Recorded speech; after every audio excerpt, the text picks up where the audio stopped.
السلام علیکم ورحمۃ اللہ تعالی وبرکاتہ۔ الحمدللہ رب العالمین والصلاۃ والسلام علی سید المرسلین، اما بعد فاعوذ باللہ من الشیطان الرجیم، بسم اللہ الرحمن الرحیم۔ امید ہے کہ تمام ناظرین کرام خیریت سے ہوں گے۔ الحمدللہ عز وجل آج پھر ہم آپ حضرات کے سامنے براہ راست آئے ہیں، اور آج کا ہمارا یہ سلسلہ بہت ہی اہم ہے۔ آج ہمارے ساتھ جو مہمان ہمارے ساتھ شخصیت موجود ہیں، نویر قطب اعظم شہزادے حضور ناصر ملت حضرت علامہ مفتی سید ریحان میاں معظمی صاحب قبلہ جلوہ گر ہیں۔ ماشاءاللہ آپ حضرات دیدار فرما رہے ہیں۔ السلام علیکم ورحمۃ اللہ وبرکاتہ۔ وعلیکم السلام ورحمۃ اللہ وبرکاتہ۔ خیریت سے ہیں حضور؟ جی اللہ کا فضل ہے۔ ماشاءاللہ۔ تو آپ نے جو ہے ہمارے اس سلسلے میں تشریف لائے، اس کے لیے ہم آپ کے شکر گزار ہیں۔ ماشاءاللہ بہت ہی خوشی ہوئی۔ مجھے خوشی ہوئی کہ آپ نے اس لائق سمجھا۔ اللہ رب العزت مزید توفیق عطا فرمائے۔ تو جیسا کہ ناظرین کرام جانتے ہیں کہ آج 26 رمضان المبارک ہے، اور آج مغرب بعد 27ویں شب لگے گی، 27ویں شب، اور شب قدر یہ ایک بہت ہی عظیم رات ہے۔ تو جس کے تعلق سے یہ کہ ان تاثراتوں میں ان کو تلاش کیا جائے، تو اب ہمارے پاس 27ویں شب ہے، جس کے بارے میں اکثر علماء کرام نے کہا کہ 27ویں شب کو شب قدر ہوتی ہے، اور 29ویں شب موجود ہے۔ تو آج کے ہم اس اپنے شو میں ہمارے ساتھ نویر قطب اعظم شہزادے حضور ناصر ملت حضرت علامہ مفتی سید ریحان میاں معظمی صاحب قبلہ جلوہ گر ہیں۔ تو حضرت آپ کی بارگاہ میں مؤدبانہ اپیل ہے کہ ناظرین کرام کو شب قدر کی فضیلت کے تعلق سے کچھ ارشاد فرما دیں۔ الحمدللہ رب العالمین والصلاة والسلام علی سید الہادین، اما بعد فاعوذ باللہ من الشیطان الرجیم، بسم اللہ الرحمن الرحیم۔ انا انزلناہ فی لیلۃ القدر وما ادراک ما لیلۃ القدر لیلۃ القدر خیر من الف شہر، صدق اللہ مولانا العظیم۔ سب سے پہلے میں ناظرین کرام کی خدمت میں مؤدبانہ سلام عرض کرتا ہوں۔ السلام علیکم ورحمۃ اللہ وبرکاتہ۔ محترم ناظرین کرام، شب قدر کی فضیلت کے تعلق سے اتنا ہی کافی تھا کہ اللہ رب العزت نے اپنا مقدس کلام قرآن مجید اس شب میں آسمان دنیا پر نازل فرمایا۔ مزید اس کے علاوہ یہ کہ تمام ملائے اعلیٰ کے فرشتے، سدرۃ المنتہا کے فرشتے اس شب میں زمین پر آتے ہیں، اور مزید یہ کہ ساتھ ساتھ سید الملائکہ سیدنا جبرائیل علیہ الصلاۃ والسلام بھی خود ان کے ساتھ زمین پر تشریف لاتے ہیں۔ اسی آیت کریمہ میں اللہ رب العزت نے، قرآن مجید کی اس آیت کریمہ میں اللہ رب العزت نے لیلۃ القدر کی فضیلت کو مزید بڑھاتے ہوئے ارشاد فرمایا، لیلۃ القدر خیر من الف شہر، کہ یہ وہ عظمت والی رات ہے، عزت والی رات ہے جو 1000 مہینوں سے بھی افضل ہے۔ اسی وجہ سے نبی پاک صلی اللہ تعالی علیہ وسلم نے ارشاد فرمایا، من قام لیلۃ القدر ایمانا و احتسابا غفر له ما تقدم من ذنبہ، کہ جس شخص نے لیلۃ القدر یعنی شب قدر میں قیام کیا، اللہ رب العزت اس کے تمام صغیرہ گناہوں کو معاف فرما دیتا ہے، اور اگر کبیرہ گناہوں سے بھی توبہ کر لی جائے،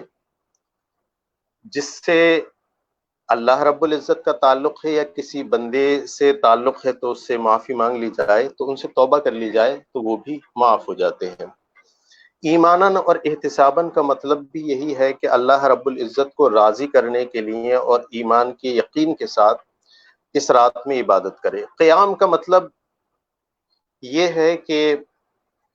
چاہے وہ کھڑے ہو کر کے اللہ کا ذکر کرے، چاہے بیٹھ کر کے، چاہے سجدے کی حالت میں، چاہے رکوع کی حالت میں، کسی بھی حالت میں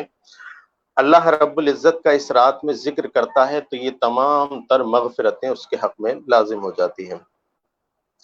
مزید یہ کہ نبی پاک صلی اللہ تعالیٰ علیہ وسلم نے ارشاد فرمایا کہ اس مبارک رات میں آسمان کے فرشتے آتے ہیں اور ان کے ساتھ حضرت جبریل امی علیہ الصلاۃ والسلام بھی تشریف لاتے ہیں، اور ہر قیام کرنے والے، ہر رکوع کرنے والے، ہر سجدہ کرنے والے، ہر تسبیح و تحلیل کرنے والے پر سلام بھیجتے ہیں۔ اور مزید ایک حدیث پاک میں یہ آیا ہے کہ جو عام فرشتے ہوتے ہیں وہ ان پر سلام بھیجتے ہیں جو بیٹھ کر کے اللہ رب العزت کی تسبیح و تحلیل کرتے ہیں، اور جو قیام کی حالت میں کھڑے ہو کر کے اللہ رب العزت کی تسبیح و تحلیل کرتے ہیں ان پر سید الملائکہ سیدنا جبرائیل علیہ الصلوۃ والسلام سلام بھیجتے ہیں، اور جو نماز کی حالت میں رہتے ہیں اس رات میں تو اللہ رب العزت ان پر اپنی سلامتیاں نازل فرماتا ہے۔ تو یہ تمام تر فضیلتیں، تمام تر عظمتیں اس رات کو میسر ہوئی ہیں، اور سب سے بڑی فضیلت یہ کہ اس میں قرآن مجید نازل ہوا۔ قرآن مجید نازل ہونے کی بات پر ایک بات اور یاد آ گئی ہے کہ قرآن مجید تو اس شب میں آسمان دنیا پر نازل ہوا، مزید یہ کہ حضرت سیدنا ابراہیم علیہ الصلاۃ والسلام پر نازل ہونے والے صحائف بھی پہلے رمضان کو اس مہینے میں نازل ہوئے۔ مزید یہ کہ 6 رمضان کو توریت اسی مہینے میں نازل ہوئی، اور 13 رمضان کو انجیل نازل ہوئی۔ تو یہ مبارک مہینہ مبارک کتابوں سے گھرا ہوا ہے، اور سب سے مقدس کتاب جو اللہ رب العزت کی ہے قرآن مجید، وہ لیلۃ القدر میں نازل ہوئی ہے۔ اب شب قدر، سوال یہ ہو سکتا ہے کہ یہ شب قدر کس میں ہے؟ آخر ہم اسے تلاش کریں تو کون سی رات میں تلاش کریں؟ تو ناظرین کرام، سب سے پہلے تو ہم کوئی بھی مسئلہ آتا ہے تو اس کے لیے ہم قرآن اور حدیث کی طرف متوجہ ہوتے ہیں۔ نبی پاک صلی اللہ تعالیٰ علیہ وسلم نے ارشاد فرمایا تحروا لیلۃ القدر فی العشر الاواخر من رمضان، کہ اگر آپ کو جستجو ہو شب قدر تلاش کرنے کی تو رمضان کے آخری عشرے میں اس کو تلاش کریں۔ اور ایک حدیث پاک میں وضاحت اور زیادہ ہے کہ رمضان کے آخری عشرے کی طاق راتوں میں اس کو تلاش کریں۔ ایک مرتبہ سیدنا عمر فاروق اعظم رضی اللہ تعالی عنہ نے حضرت عبداللہ ابن عباس سے پوچھا۔ حضرت عبداللہ ابن عباس وہ کہ جن کے بارے میں نبی پاک صلی اللہ تعالی علیہ وسلم نے ارشاد فرمایا کہ اللہ اسے اپنی کتاب کا علم عطا فرمائے۔ ان سے پوچھا اخبرنی برأیک فی لیلۃ القدر، کہ اے ابن عباس لیلۃ القدر کے بارے میں اپنی رائے پیش کریں کہ آپ کی رائے کیا ہے، مطلب یہ کہ کس رات میں شب قدر ہو سکتی ہے۔ تو ذرا ناظرین اکرام اس بات کو توجہ سے سنیں۔ اس وقت حضرت عبداللہ ابن عباس نے ایک بات کہی، اور وہ یہ تھی کہ اللہ وتر ویحب الوتر، کہ اللہ تنہا ہے اور تنہائی کو پسند کرتا ہے، یا اللہ ایک ہے اور طاق کو پسند کرتا ہے، یا اللہ وتر ہے اور وتر کو پسند کرتا ہے۔ وتر کا لفظ آپ، طاق کا لفظ آپ ذہن میں رکھیں۔ اب اگلی بات سنیں۔ حضرت عبداللہ ابن عباس آگے حضرت عمر فاروق اعظم کی بارگاہ میں عرض کرتے ہیں کہ السماوات السبع، کہ آسمان 7 ہیں، طاق کا عدد ہے، والارضون السبع، زمین 7 ہے، والطواف 7، اور طواف 7 ہیں، والرمی للجمار 7، اور رمی جمار کا عدد بھی 7 ہے۔ تو اب اپنی رائے پیش کرتے ہیں حضرت عبداللہ ابن عباس، عرض کرتے ہیں کہ اے عمر فاروق اعظم، فلا اراہا الا فی 27 من رمضان، تو اب میری رائے یہ ہے کہ شب قدر صرف اور صرف 27ویں شب ہی میں ہو سکتی ہے۔ تو یہ تمام تر آثار اور یہ تمام تر باتیں اس بات کی طرف، اور اکثر صحابہ اکرام کی باتیں اس بات کی طرف مشیر ہوتی ہیں، اس بات کی طرف اشارہ کرتی ہیں کہ شب قدر جو ہے وہ 27ویں رات کو ہے۔ لیکن یہ رائے ہے، یقینی بات نہیں ہے۔ یقینی بات وہی ہوتی ہے جس کو نبی پاک صلی اللہ تعالی علیہ وسلم ذکر فرما دے، یا پھر اس کا کسی نہ کسی طریقے سے اشارے سے معلوم ہو جائے۔ اب ایک چیز یہ ہے کہ آخر اس رات کو پردہ خفا میں کیوں رکھا گیا اور ظاہر کیوں نہیں کیا گیا کہ اس رات میں یہ شب قدر جو ہے 21 میں ہوتی ہے، 23 میں ہوتی ہے، وضاحت فرما دی جاتی؟ تو اس کی کئی وجوہات ہیں، ان میں سے ایک اہم وجہ یہ بھی ہے کہ اگر بتا دی جاتی کہ 27ویں شب میں شب قدر ہے یا 21ویں میں ہے یا 23ویں میں ہے، تو یقیناً انسان جو ہے کہیں نہ کہیں کسلان، صفت کسلان سے متصف ضرور رہتا ہے کہ اس کے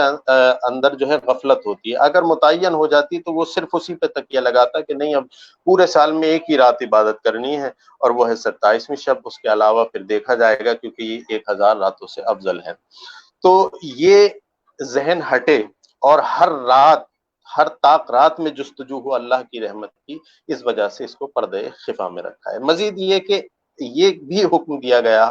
کہ یہ 1000 راتوں سے افضل ہے۔ اچھا، دیکھنے والی بات یہ ہے، مولانا غلام جیلانی صاحب اگر بات آ گئی ہے تو میں عرض کر دیتا ہوں کہ یہاں پر ایک اللہ رب العزت نے عدد کا ذکر کیا کہ یہ 1000 رات 1000 مہینوں سے افضل ہے۔ اب ہمیں دیکھنا یہ ہے کیا قرآن مجید میں اللہ رب العزت نے یہ جو عدد ذکر کیا ہے، کیا اس سے واقعی عدد مراد ہے یا پھر کثرت ثواب مراد ہے؟ تو اگر ہم یہ دیکھیں کہ اگر عدد یقینی نہ ہو کہ اس سے مراد کوئی عدد نہیں ہے 1000 مہینے کی، جیسے کہ اہل عرب کا یہ معاملہ تھا کہ جب وہ کسی کثرت کی طرف متوجہ ہوتے یا اپنی کسی فضیلت میں کثرت اگر ذکر کرتے تو وہ کسی ایک بڑی چیز یا کسی ایک بہت بڑے عدد کا ذکر کر دیتے تھے، جیسے کہ نبی پاک صلی اللہ تعالی علیہ وسلم نے ارشاد فرمایا کہ جو قربانی کرتے ہیں تو قربانی کا ثواب جانور کے بالوں کے برابر ہوتا ہے۔ اب انسان گننے بیٹھ جائے کہ جانور کے بال کتنے ہوتے ہیں تو یقیناً اگر وہ گن بھی لے تب بھی وہ عدد مراد نہیں ہے، مراد ہے کثرت ثواب۔ تو یہاں پر بھی اسی طریقے سے کثرت ثواب مراد ہے۔ 1000 راتوں کا مطلب یہ بھی ہو سکتا ہے، 1000 مہینوں کا مطلب یہ بھی ہو سکتا ہے کہ بے حساب اللہ رب العزت اس رات کے بدلے بے حساب زمانے، بے حساب ہزاروں لاکھوں کروڑوں مہینے کے بدلے اس رات میں اللہ رب العزت ثواب عطا فرماتا ہے۔ اور اگر اس سے عدد متعین مراد ہے یعنی 1000 مہینوں سے افضل ہے، جیسے کہ اس بارے میں شان نزول امام طبرانی نے بھی لکھا ہے اپنی تفسیر میں، 1000 مہینے کے نبی پاک صلی اللہ تعالی علیہ وسلم نے ارشاد فرمایا، صحابہ کرام کا مجمع تھا، آپ نے ارشاد فرمایا کہ بنی اسرائیل میں 4 حضرات تھے، زکریا، ایوب، حزقیل اور یوشع بن نون۔ یہ 4 افراد تھے، اللہ رب العزت نے ان کو 80 سال کی عمر دی، اور یہ 80 سال کی عمر اللہ رب العزت نے ان کو عطا فرمائی تو ایک لمحہ بھی، ایک سیکنڈ اور ایک منٹ تو بہت بڑی بات، ایک لمحہ بھی یہ اللہ کی یاد سے غافل نہیں ہوئے اور اللہ رب العزت کی نافرمانی نہیں کی۔ جب نبی پاک صلی اللہ تعالی علیہ وسلم کی مبارک زبان سے یہ کلمات سنے تو صحابہ کرام کو تعجب ہوا کہ 80 سال کی عمر میں انسان جو ہے، آخر انسان ہے، غلطی ہو جاتی ہے، 80 سال میں ایک لمحہ بھر بھی اللہ کی یاد سے غافل نہ ہوئے اور اللہ کی نافرمانی نہیں کی، یہ تعجب ہوا۔ اسی تعجب کے عین موقع پر حضرت جبریل امی علیہ الصلوۃ والسلام سرکار کی بارگاہ میں حاضر ہوئے اور عرض کی، یا رسول اللہ، آپ کی امت کو تعجب ہو رہا ہے کہ اللہ رب العزت نے 80 سال کی عمر عطا فرمائی اور ان سے ایک لمحہ بھر بھی کوئی غلط کام نہ ہوا، اللہ کی نافرمانی نہیں ہوئی۔ اللہ رب العزت نے آپ کی امت کے لیے اس سے بہتر رات عطا فرما دی اور وہ ہے لیلۃ القدر، اور پھر یہ آیت کریمہ نازل ہوئی۔ اب 1000 مہینوں کو اگر ہم رات کے طور پر دیکھیں تو 30,000 راتیں نکلتی ہیں۔ 30,000 راتوں کا مطلب یہ ہے کہ اگر ہم اس کو سال پر تقسیم کرتے ہیں 360 دنوں پر تو تقریباً یہ 83 سال کی عمر نکلتی ہے۔ تو اب مقصد واضح طور پر ہمارے سامنے آیا کہ ایک وہ انسان جو نبی پاک صلی اللہ علیہ وسلم کی امت سے پہلے ہو اور وہ 83 سال کی عمر ایسی پائے کہ اس میں اللہ رب العزت کی کوئی لمحہ بھر بھی نافرمانی نہ کرے، ہر وقت اللہ کی یاد کرتا رہے، تو اسے 83 سال میں جتنا ثواب ملے گا اللہ کے رحم و کرم سے، نبی پاک صلی اللہ علیہ وسلم کے صدقے سے، اس رات میں عبادت کرنے والوں کو وہی ثواب ملے۔ تو یہ شب قدر کی فضیلت ہے۔ اللہ رب العزت ہمیں اس مہینے کی اور اس رات کی قدر کرنے کی توفیق عطا فرمائے۔ مزید یہ کہ جہاں پر نبی پاک صلی اللہ علیہ وسلم نے اس کی فضیلتیں ذکر کی ہیں، وہاں پر یہ بھی ارشاد فرمایا ہے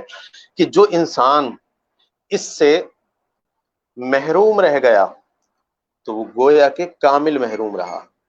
اس سے دنیا کی کوئی سی بھی رحمت نہیں اس کے حصے میں آ سکتی جو اس رات سے محروم رہا۔ تو اس رات سے محروم ہونا مکمل محرومی کی علامت ہے۔ تو ہمیں اور آپ کو چاہیے کہ اس رات میں، کہ جس رات میں فرشتے، یہاں تک کہ حضرت جبریل امی علیہ الصلاۃ والسلام یہاں پر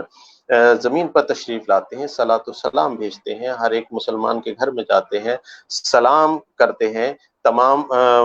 فرشتے اور ملائکہ، تو ایسی رات سے محروم نہیں ہونا چاہیے، ایسی رات کو سے ہمیں لطف اندوز ہونا چاہیے اللہ رب العزت کی عبادت کے ذریعے اور یاد الہی کے ذریعے۔ جی اگلا سوال۔ ماشاء اللہ حضور، جیسے کہ اس میں عبادت کرنا چاہیے، نماز وغیرہ پڑھنی چاہیے، تو آیا نوافل پڑھے جائیں یا قضا نماز اگر کسی کے دل میں ہے تو اس کو پڑھ لیا جائے؟ اس رات میں بزرگان دین نے اور ہمارے اسلاف سے کچھ مخصوص نمازوں کا جو ہے طریقہ ہم تک پہنچا ہے۔ سب سے پہلے تو وہ میں آپ کے سامنے ذکر کر دوں کہ جو انسان 4 رکعت اس رات میں 4 رکعت نماز نفل پڑھے اس طرح سے کہ پہلی رکعت میں الہاکم التکاثر 3 مرتبہ پڑھے، اور باقی 3 رکعتوں میں 50 مرتبہ سورہ اخلاص پڑھے، اور اس کے بعد سلام پھیرنے کے بعد دعا کرے تو اللہ رب العزت اس کی جو جائز تمنا ہے وہ پوری فرما دیتا ہے اور اس کی گناہوں کو معاف فرما دیتا ہے۔ یہ تو رہی نوافل کی، لیکن سب سے اہم بات ہے فرائض، جو عموماً ایسا ہوتا ہے کہ ساری رات نفل پڑھے جاتے ہیں، عوام لوگ پڑھتے ہیں اور پڑھنا چاہیے، یقیناً ثواب کی بات ہے، لیکن ایسا ہوتا ہے کہ وہ حضرات بھی پڑھتے ہیں جن کے ذمے قضا نمازیں بھی ہوتی ہیں۔ تو میرا یہ اپنا مشورہ ہے کہ نوافل پر اتنی زیادہ توجہ نہ دی جائے، بلکہ نوافل چند پڑھ لیے جائیں اور اس کی جگہ جو پوری رات باقی بچے اس میں قضا نمازیں اپنی پڑھی جائیں، تاکہ وہ جو ہمارے ذمے ہیں وہ ہماری پوری ہو سکیں کسی نہ کسی وجہ سے۔ دوسری چیز یہ ہے کہ جب بندہ نیت کرتا ہے کہ میں آج سے انشاءاللہ اپنی تمام نمازیں شروع کر دوں گا جو میری قضا ہیں اور میں ان کو پڑھوں گا، بالاتفاق وہ بیچ میں اگر فوت بھی ہو جاتا ہے تو اللہ رب العزت کے یہاں پر اس کی تمام نمازیں مکمل ہو جاتی ہیں۔ تو اس لیے آج کی رات میں تہیہ کر لیں کہ ہمارے سروں پر جتنی بھی قضا نمازیں ہیں ہم ان کو پورا کریں گے، مزید یہ کہ نوافل بھی پڑھیں، چند پڑھ لیں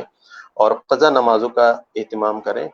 پڑھنے کا اہتمام کریں، تو اس کے زیادہ بہتر یہی رہے گا۔ جی جی،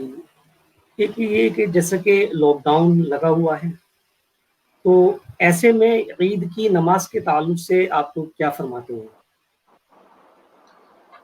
اللہ رب العزت کے حضور سب سے پہلے تو یہی دعا ہے کہ عید سے پہلے یہ تمام تر حالات ٹھیک ہو جائیں اور اللہ رب العزت اس خطرناک بلا سے ہم سب کو محفوظ رکھے۔ چونکہ لاک ڈاؤن کا ماحول ہے، چاروں طرف دفعہ 144 لگی ہوئی ہے، اب عام طور پر ایک سوال جو گردش کر رہا ہے وہ یہ ہے کہ عید کی نماز کا کیا کریں۔ تو دیکھیے، سب سے پہلے تو یہی میں آپ کو بتا دوں کہ تمام عبادات، چاہے وہ جسمانی ہو چاہے وہ مالی ہو، تمام عبادات کا منبع، مرکز اور فاؤنڈیشن اسٹون نیت ہے۔ نبی پاک صلی اللہ علیہ وسلم نے ارشاد فرمایا انما الاعمال بالنیات، کہ تمام اعمال، تمام عبادات کا اعتبار نیت پر ہے۔ نبی پاک صلی اللہ تعالیٰ علیہ وسلم کی ایک حدیث پاک اور یاد آ گئی کہ نبی پاک صلی اللہ علیہ وسلم کسی غزوے سے واپس ہو رہے تھے اور مدینہ شریف سے پہلے آپ نے قیام فرمایا، اور اسی قیام کے دوران آپ نے صحابہ اکرام سے فرمایا کہ ہمارے ساتھ کچھ لوگ ایسے ہیں جو جسم کے اعتبار سے نہیں ہیں لیکن وہ اپنی نیت کے اعتبار سے ہمارے ساتھ ہیں، جو اس وقت مدینہ شریف میں ہیں۔ صحابہ اکرام کو تعجب ہوا کہ یا رسول اللہ ایسے کون ہیں کہ جو ہمارے ساتھ نہیں ہیں اس وقت جسموں کے ساتھ، لیکن وہ حقیقت میں جہاں ہم جاتے ہیں وہاں ہمارے ساتھ رہتے ہیں، ایسے کیسے ممکن ہے؟ تو سرکار نے ارشاد فرمایا کہ وہ لوگ آنا چاہتے ہیں لیکن کسی عذر کی وجہ سے ہم تک نہیں آ پاتے یا ہمارے ساتھ نہیں چل پاتے، تو اللہ رب العزت انہیں ان کی نیت کا ثواب اس طرح دیتا ہے گویا کہ وہ ہمارے ساتھ شامل تھے۔ تو اب میں اپنے مقصد اور آپ کے سوال کی طرف آتا ہوں کہ اصل نیت ہے کہ جب بندے کے دل میں یہ نیت ہے کہ مجھے عید کی نماز پڑھنی ہے، مجھے الوداع کی نماز مسجد میں جا کر پڑھنی ہے، یہ نیت ہے، تو اللہ رب العزت سے زیادہ کون جاننے والا ہے اس کی نیت کو؟ تو اگر یہ نیت اس کے دل میں رہے، اب عذر کی وجہ سے نہ تو عیدگاہ جا سکتا ہے کیونکہ دفعہ 144 ہے، وہاں پر 4 یا 5 لوگوں کی اجازت ہے، نہ مسجد میں آ سکتا ہے، اس میں بھی 4-5 لوگوں کی اجازت ہے، عذر کی وجہ سے نہیں آ سکتا لیکن نیت ہے کہ میں آؤں گا، تو اللہ رب العزت اسے آنے والوں میں شمار فرمائے گا۔ دوسری بات یہ ہے کہ سب سے بہتر طریقہ یہ ہے کہ جتنے بھی لوگوں کو نماز پڑھنے کی گورنمنٹ کی طرف سے اجازت ہے، چاہے وہ مسجد میں ہو یا عیدگاہ میں ہو، 4 یا 5 لوگ، وہ اپنی نماز پڑھ لیں وہاں پر جا کر کے۔ ان کی نماز ختم ہونے کے بعد، یعنی عید کی نماز پڑھنے کے بعد جو باقی لوگ گھر پر رہے ہیں وہ 2 رکعت نماز نفل پڑھیں، 2 رکعت نماز نفل پڑھیں، چونکہ یہ سنت بھی ہے، نبی پاک صلی اللہ تعالیٰ علیہ وسلم نماز پڑھنے، عید کی نماز پڑھنے کے بعد جب گھر آتے تھے تو 2 رکعت نماز ادا کرتے تھے۔ تو اب یہ 2 رکعت نماز آپ اپنے اپنے گھروں پر پڑھ سکتے ہیں، تو اللہ رب العزت سے امید یہ رکھیں کہ اللہ رب العزت ہمیں بھی ان میں شامل فرمائے گا جو عیدگاہ میں نماز پڑھ کے آ رہے ہیں۔ مزید یہ کہ اس میں تکبیرات کا بھی اہتمام کیا جائے کہ سلام پھیرنے کے بعد اللہ رب العزت کی کبریائی بیان کریں، تسبیح بیان کریں، تحلیل بیان کریں، کم سے کم 34 مرتبہ اللہ اکبر یہ بیان کریں۔ دوسری چیز یہ ہے کہ زیادہ تر لوگ یہ سوچ رہے ہوں گے یا سوچتے ہیں کہ ہم کسی اور جگہ پر نماز قائم کر لیں، نئی جگہ پر قائم کر لیں نماز عید کی یا الوداع کی، تو میں ان کے لیے ایک مشورہ دوں گا، ویسے وہ خود مختار ہیں، کہ بہتر اور مناسب یہی ہے کسی نئی جگہ پر اس کا اہتمام نہ کیا جائے، بلکہ اپنے اپنے گھروں میں جب عید کی نماز ہو جائے تو اپنے گھروں میں 2 رکعت نماز نفل بطور شکر اللہ رب العزت کی بارگاہ میں ادا کریں، تو اللہ رب العزت تمام تر وہ ثواب جو ان عیدگاہ میں پہنچنے کے بعد حاصل ہوتا ہے، مسجد میں حاصل ہونے کے بعد ہوتا ہے، عذر کی وجہ سے آپ کو اس میں بھی مل جائے گا۔ اللہ کے حضور دعا ہے کہ اللہ رب العزت ہم سب کو اس مہینے کا احترام کرنے کی توفیق عطا فرمائے اور اس بابرکت مہینے کے صدقے اس بلا سے نجات عطا فرمائے، اور ہم سب کو مسلمانوں کو عظمت رفتہ پر جو ہے گامزن فرمائے، جو مسلمانوں کی عزت ہے اور عظمت ہے اس کو برقرار رکھے۔ اللہ رب العزت تمام مسلمانوں کی حفاظت فرمائے۔ السلام علیکم ورحمۃ اللہ وبرکاتہ۔ وعلیکم السلام ورحمۃ اللہ تعالیٰ وبرکاتہ۔ ماشاء اللہ، بہت خوب۔ آج کا جو یہ ہمارا سلسلہ چل رہا تھا بہت ہی اہم ایک سلسلہ تھا۔ یہ ہمارے ساتھ جن سے ہم آج گفتگو کر رہے تھے نبیر قطب اعظم شہزادے حضور ناصر ملت حضرت علامہ مفتی سید ریحان میاں معظم صاحب اللہ جلوہ گر تھے۔ ماشاء اللہ ہمارا یہ آج کا سلسلہ کیسا رہا؟ ناظرین کرام سے عرض ہے اس سلسلے کے حوالے سے ہمیں تاثرات نوازیے گا۔ انشاءاللہ کل ملاقات ہوگی ایک نئی شخصیت کے ساتھ۔ السلام علیکم ورحمۃ اللہ تعالیٰ وبرکاتہ۔